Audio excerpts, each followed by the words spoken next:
Hi there and welcome back to my channel. It's been a while, I'm sorry about that. A couple of people have actually got in touch with me saying what's going on? Why haven't seen you online for a while? And time just got away from me, I guess. So I was planning on doing a review of a book, but I haven't finished it yet. I've been working on it, I've been thinking about it very hard, but there's a lot in the book and that's the problem. I don't want to say too much, but also I want to give the book a fair shot. So this is just some things I've been thinking about. On Friday, I did something about spiritually resetting, and we were given some homework, as it were.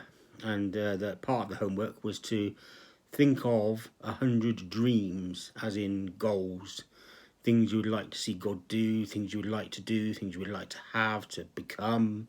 So I've been working on that, which is more difficult than you'd think. Obviously 100 is a lot, but just trying to think of dreams is anyway, I've got about halfway now. But that's been making me think about all sorts of other things, and one of the things it's been making me think about, particularly being given the situation as it is at the moment, is something I've come across before, something I've been thinking about before, thinking about for a long time and never come to any conclusions. So these are just some half-formed thoughts that I'm throwing out there, seeing what other people think about them.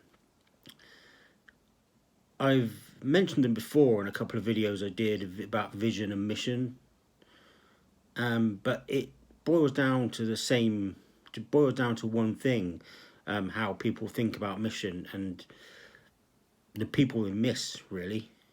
So when people think about mission, they generally, when they're talking about it, they generally think about one of two things: either a church doing stuff in its local community, which is great, encourage that, or somebody feeling that they should go to a particular location, particular place. But again, I mean, obviously going there is great, starting whatever God calls you to start, wherever it is great, but again, it's based around a location. And I was just thinking, there are a lot of people, more than you'd probably think, who don't live their lives based around a location. And I'm thinking of artists, performers. There are a couple of groups I've heard of who do something somewhat unusual. There is a group, Christian Bikers Association, you've probably heard of. There's also a group called the Christian Narrowboat Association.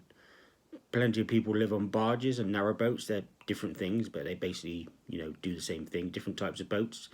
But people live on them all year round, travel up and down the country. They don't stay in one place. So they live a completely different lifestyle to most people, which is fine. It's doable, and they enjoy it, so why not? But how do you reach out to them? So that's why somebody started the Christian Narrowboat Association and the Christian Bikers Association, for the same reason: to support Christian bikers and to reach out to others.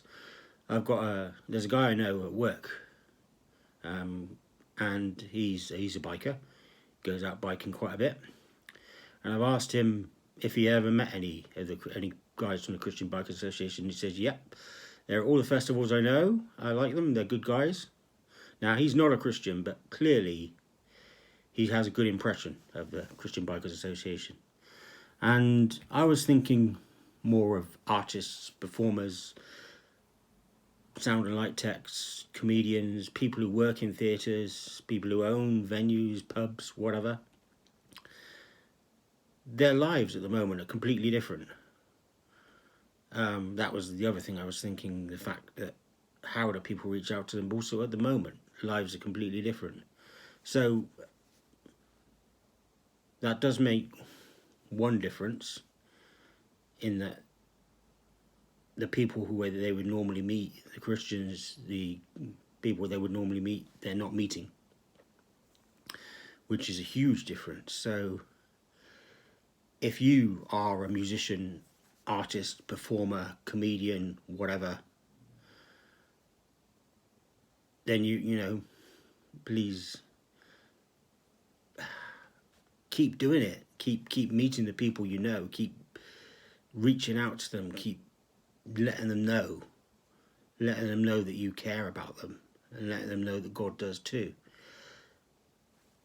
But what else? What else can we do? I mean, obviously, for most people who are just at home for the most part, we can always pray. The only other thing I'd like to mention at the moment is that there's a petition going around, probably more than one, but only one that I've seen so far. In the UK, the government doesn't seem to be doing much to help support the arts. And the funding, there's no funding, or very little. They're doing something, but they're not doing very much. And there is a very great danger that a lot of venues will close down because they can't afford to keep going. They can't afford to pay their bills and keep going. And they need support. So one thing I can suggest you do, recommend you do, is to find the petition, or see if I can put a link up in the comments. Find the petition and sign that and share that on, wherever you can, on your social media. Let people know about it. But apart from that, if you are an artist, a performer of any kind, and you know others, and you know some things that people have said to you that they're struggling with, let us know in the comments. Or if you're not a performer, an artist, but you know some, also let us know what they've said in the comments. And, well, at the very least, everyone will learn something. Thanks for that. As you might have guessed from the title, this was a bit off the cuff. I'm really not sure what.